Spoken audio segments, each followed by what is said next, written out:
Hello everyone, welcome back to the channel. Today I've got a video. I'm going to show you a new addition to the family. Something I've been wanting to get for a while, something I've had in the past. So let me get to it and we'll show you what it is. I just recently purchased, it's a 1996 collector edition Corvette. It's got 64,000 miles on it. It's a one owner. I bought it on eBay, which I bought several cars on eBay, including the last Corvette I had. I purchased this vehicle from a dealer in New Jersey called Legend Cars. Steve, the owner, he was awesome. He made the whole purchase pretty painless. He took care of the shipping for me, everything. So shout out to him. He did an awesome job. Now, I know the first question you guys are probably going to ask, what happened to the red car, the 71? And you can see the reflection in the rear quarter of the C4. It is sitting right over here. And I have no intention of getting rid of it. One of the reasons I purchased the C4 is I want to repaint the 71, because even though the paint looks really good in the videos, it's got a lot of flaws in it. There's cracks in the paint. They put it on too thick. There's some runs and bug tracks, a little bit of everything in the paint. It's a good paint job for just a driver, and even taking it to a few car shows like I do. I mean, most people don't see the flaws in it that I do, but I want to. First off, I'm sick of red cars. Right now, we have 4 red cars.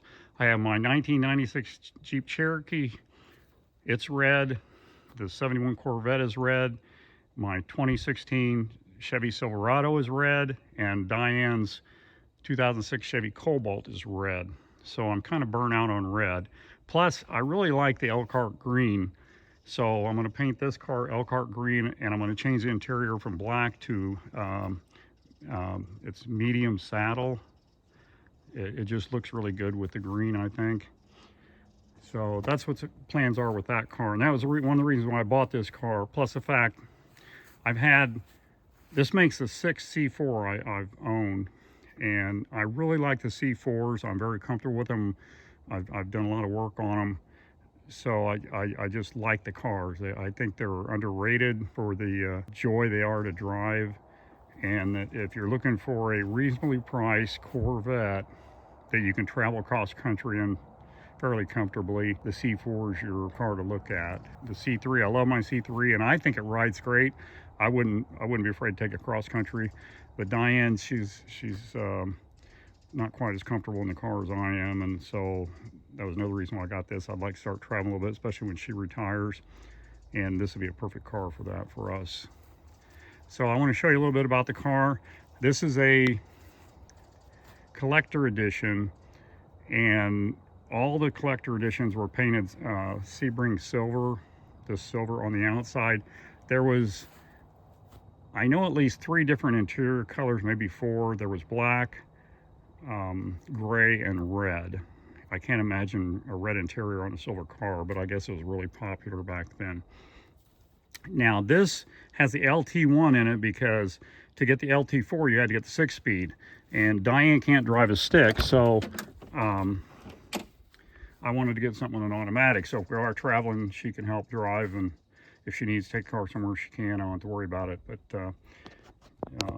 so this has the LT1, which has plenty enough power for me. I'm not out to try to set the world on fire or anything. I've done that in my younger days. I just want a nice car. It's fun to drive, and believe me, this LT1 is as fast as you need to go on a Corvette, in my opinion, on the city streets anyway. So everything on the car works great. Every button, every feature on it, there's nothing on it that doesn't work. There's a couple of things in the car which all these Corvettes do it.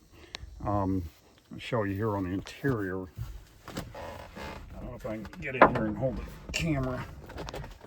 First off, it really surprised me. Most of the C4s I've had, there's been issues with this latch on the console, but this works just fine. There's no cracks or wrinkles in it. It's obviously a one-owner car, but they treated the interior parts. If you feel them, it almost feels a little bit sticky. And every one I've had does the same thing. And it's almost like a rubber coating they put on this, but it's very thin. I mean, like paint thin. And places, for some reason, I don't know if I can get in here and show you here. You can see how this is wrinkling up here. And that's that coating coming off. And there's not much you can do about that. I often thought it sometimes about taking the part off and trying to clean this off and repaint it with something that would match the look of it, but not be that sticky rubber stuff. But for now, where it's at up there, I don't even notice it. So I'm not going to do anything about it. And then the same way over here, which this isn't quite as clear, but you can kind of see where it's worn through here a little bit. And this piece you can pop off, take the switches out, and it'd probably be easy to paint other than where it's got the white on it there. So that's really the only problem with the interior. And it looks brand new. The car is just in awesome shape. There was a couple things I did to it once I got it here. There was a little bit of pulse in the brake pedal, so I had to, why is that not focusing? I had to take the rotors off and turn them. And then the tires on the car, I'm going to have to stop this for a second. There we go. I don't know why I wouldn't focus back in. But anyway, the tires on the car look brand new. But when the car got here, when I touched them, I could tell the rubber was hard, you know. I mean, it still had the nipples on it and stuff. You still see the writing down in the bottom of the tread. But I knew, I could just tell by feeling them, they were older than they looked. And there was no cracks in them, nothing. I mean, if you didn't know better, you'd think they were brand new tires. So I was able to pull the tire off and get to the date code on the back of it. It doesn't have it on the front. And it had a date code of 2403. I never would have believed the tires were that old, but if you read a date code, the DOT date code on tires, the first two digits on the date code are the week of the year. So 24, that would be like mid-June, I believe. And then the 03 is a year was made, which would have been 2003. So those tires are 21 years old. I can't believe what they look like for being 21 years old. This vehicle must have spent its whole life in the garage. And obviously, 2003 till today, the car had 64,000 miles on it. Those tires didn't look like they had 500 miles on them. So I don't know if this guy parked this for the last 21 years or what, or just drove it a couple times a year or something. But those tires had no miles on them. Made me kind of sick to have to get rid of them. So I got new, these are Nitos, and I really like the tread pattern in them. They look really cool. They ride nice. You can tell the difference from the old tires. New tires are a lot harder.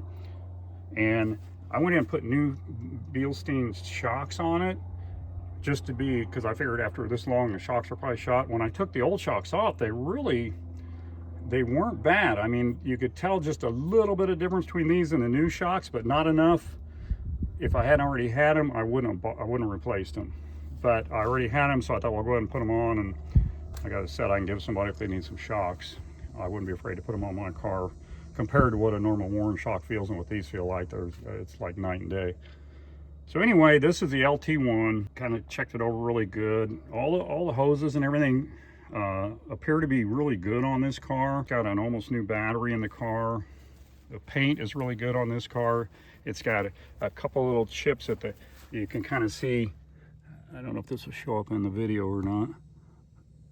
You can kind of see a little spot in there. Right there it is. And there's another one up on the hood, in there somewhere. Now I noticed this one on the pictures in the ad. I didn't notice this one down here, but they're so tiny. I don't think you'd really ever notice them. But the paint overall is awesome. The car's nice and tight. It's just a very clean car. I didn't clean under the hood at all, and I've driven it probably 50 miles. I did have underneath here, there was you just pop off. This vacuum valve was bad. the ends had actually broken off here and here, and these were just kind of barely stuck in there. And because I could kind of tell, it felt like I had a little bit of a vacuum leak. So I just replaced that yesterday and I took care of that. So you definitely want to go over these cars a little bit and make sure that everything is in good condition. This hose here was cracked too. I had to replace this for the crankcase vent. The hose was cracked right here, was dry rotted, so I put a new piece of hose on there. So far, everything else I found is really good on the car. It'll just snap on. But I'm probably going to do some videos of comparing the C3 to the C4. And then also I'll start a series on when I start painting the car, because basically I'm going to take the car completely apart, but that's another story. So anyway, that's a new addition to the family. I think we'll get a lot of enjoyment out of it and do some traveling in it. So appreciate you guys watching, and we'll see you on the next video.